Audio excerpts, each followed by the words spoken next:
yazmış tuğan cirimden tuğaçta kirgen mina üstüsü koya barsam da min şul kanatlı İrekli azat Haman üskeşe Koya barsam da min şul kanatlı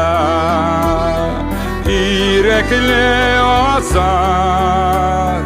Haman üskeşe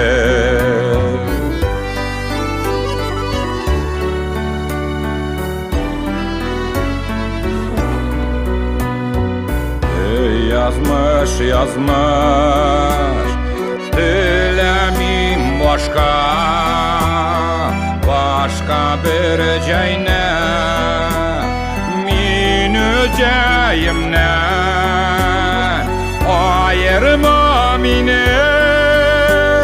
tuğan ilimden kara ikmekim sütlü ceyimden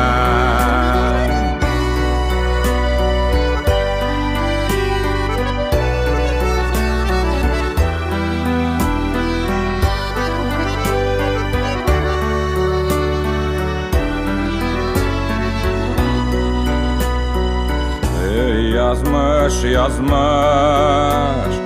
taşlama çitke çitte sularman koygadan mınar ayırma mine ey türemdege mileşlerimden koyunlarımdan ayırma mine ey türemdege mileşlerimden koyunlarımdan